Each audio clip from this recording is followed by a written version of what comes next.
Oi, amados do Pai, dia 12 de fevereiro, hoje é o dia do meu aniversário. Eu só conheço mais uma pessoa que também faz aniversário nesse dia, uma irmãzinha da Igreja Metodista Central de Búzios, a Verinha. Então hoje eu peço a vocês que possam orar por nós. Senhor, obrigada, Pai. Obrigada pela vida, obrigada pela saúde, obrigada pela longevidade. Obrigada por tudo que o Senhor tem preparado para a minha vida, todos os seus sonhos que são muito melhores do que os meus. Eu oro pela vida da Verinha, oro agradecendo pela minha vida, oro por esse propósito de ler a Bíblia de Gênesis a Apocalipse e te agradeço já por todo o ano de 2025, pela saúde, pelas alegrias, pelas conexões, por tudo que o Senhor tem feito. O Senhor é misericordioso, maravilhoso, majestoso, poderoso Deus, poderoso Deus, poderoso Deus, minha alma anseia por ti. Obrigada, Pai, eu te amo. Vamos lá, gente? Então, Êxodo capítulo 2, vamos seguir. Uau! Então, olha, tá faltando luz aqui, tá um calor, não tem nem como ligar o ar-condicionado, mas a gente não vai deixar de fazer, mesmo assim. Então, vamos seguir na mesma Bíblia, né? A Bíblia de ontem, a Bíblia Thompson, e lá vamos nós para o capítulo 2. Um homem da tribo de Levi casou-se com uma descendente da mesma tribo. A mulher concebeu e deu à luz um filho. Vendo que ele era formoso, escondeu-o 3 meses. Não podendo, porém, escondê-lo por mais tempo, tomou um cesto de juncos e o revestiu de betume e piche. Então pôs nele o menino e o largou entre os juncos à beira do rio. Sua irmã postou-se de longe para saber o que lhe havia de acontecer. A filha do faraó desceu para se lavar no rio e as suas donzelas passeavam pela beira do rio. Ela viu o cesto no meio dos juncos e enviou a sua criada para tomá-lo. Abrindo, viu o menino. Ele chorava e ela teve compaixão dele e disse: Este é o menino dos hebreus.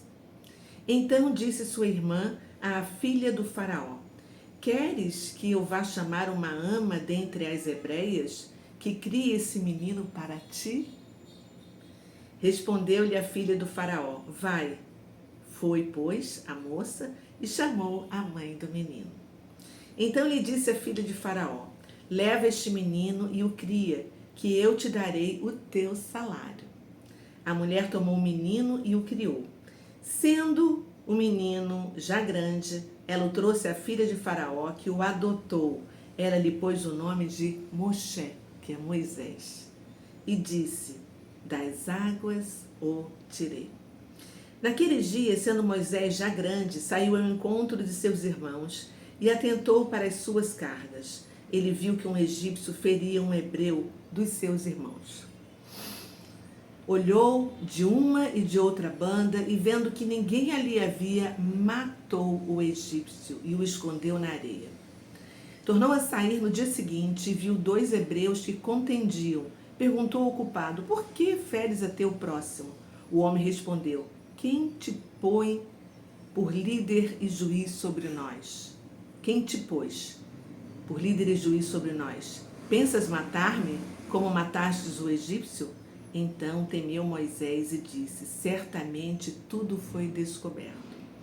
Ouvindo, pois, Faraó este caso, procurou matar Moisés, mas Moisés fugiu da presença do Faraó e foi habitar na terra de Midian. Lembra que a gente já falou sobre esse nome? Pois é. Onde se assentou junto a um poço. O sacerdote de Midian tinha 7 filhas, as quais vieram tirar água e encher os bebedouros para dar de beber ao rebanho de seu pai. Então vieram os pastores e as expulsaram dali. Moisés, porém, levantou-se, as defendeu e deu de beber ao rebanho delas. Tendo elas voltado a Reuel, seu pai, este lhes perguntou: Por que voltastes hoje tão depressa? Responderam elas: Um egípcio nos livrou das mãos dos pastores. Ele ainda tirou água para nós e nos deu de beber ao rebanho. Ele perguntou às suas filhas: E onde está ele? Por que deixastes lá o homem? Chamai-o para que coma pão. Moisés concordou em morar com aquele homem e ele lhe deu a sua filha Zípora. Zípora deu à luz um filho, a quem Moisés chamou de Gerson, dizendo: peregrino sou em terra estranha. Depois de muitos dias, morreu o rei do Egito. Os filhos de Israel gemiam sobre a servidão e por causa dela clamaram. E o seu clamor subiu a Deus. Ouviu Deus o seu gemido e se lembrou da sua aliança com Abraão, com Isaque e com Jacó. E viu Deus os filhos de Israel e atentou para a sua condição. Ontem nós começamos o Êxodo, né? Citando os nomes dos filhos de Jacó, que mesmo vivendo no Egito, passou para eles as promessas do Deus eterno de Israel. E a gente viu que eles não se misturaram com as crenças dos vários deuses do Egito. Eles foram fiéis aos ensinamentos recebidos dos patriarcas Abraão, Isaque e seu pai Jacó. E a gente vê que tanto o número 3 quanto os múltiplos de 7 vão aparecer muito no livro de Êxodo. 3 significa mudança de estado, né, gente? E 7 significa plenitude, eternidade. Moisés nasceu e o seu nome Moshe significa tirar da água, sacar das águas.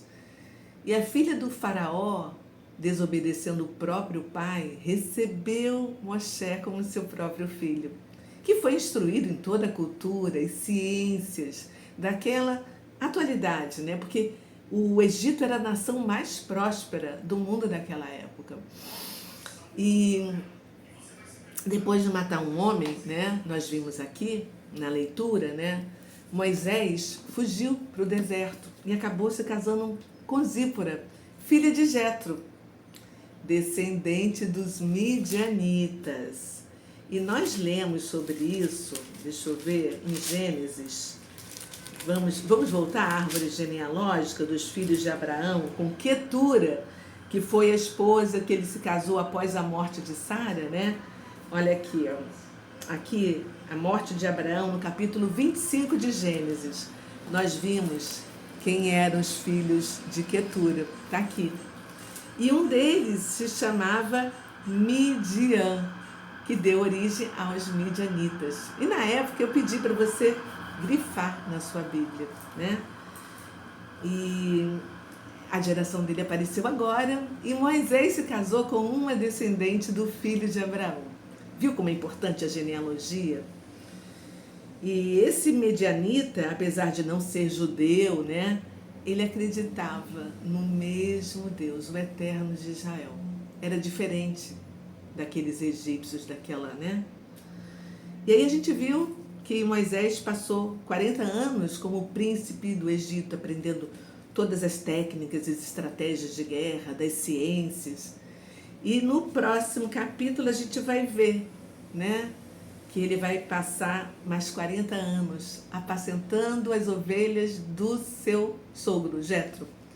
Isso porque antes de cuidar do povo de Deus, ele vai precisar aprender a cuidar das ovelhas, né? Porque ele vai ser chamado para um grande chamado, porque a redenção do povo de Deus ainda está por acontecer.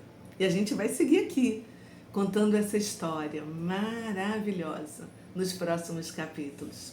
Então, um beijo no seu coração, porque Deus ouviu, né, o gemido, se lembrou da aliança que tinha com Abraão, Isaque e Jacó. O povo ficou esquecido durante muitos anos, 4 séculos, gente, e um pouquinho mais, 430 anos. Aí eu te pergunto, será que Deus esquece de alguém? Se ele não esquece, ele não precisa se lembrar, não é verdade? É porque é o tempo de Deus, que é bem diferente do nosso. O tempo de Deus é Kairos e o nosso é o Cronos. Existe uma diferença, um delay enorme entre esses tempos. Mas é isso. Então, ó, mais uma vez um beijo para você. Se você está chegando aqui pela primeira vez, eu sou Cristiane Oliveira, Cristiane Indesistível Oliveira. Vamos de Gênesis até Apocalipse. Compartilha esse vídeo com uma pessoa que você ama. E aí você vai estar me ajudando a levar e a fazer o ID de Deus, tá bom? E ore por mim hoje e ore pela Verinha também. Hoje é o dia que o Senhor aprove que tanto eu quanto ela, nascêssemos, tá bom? Beijo, fui, tchau.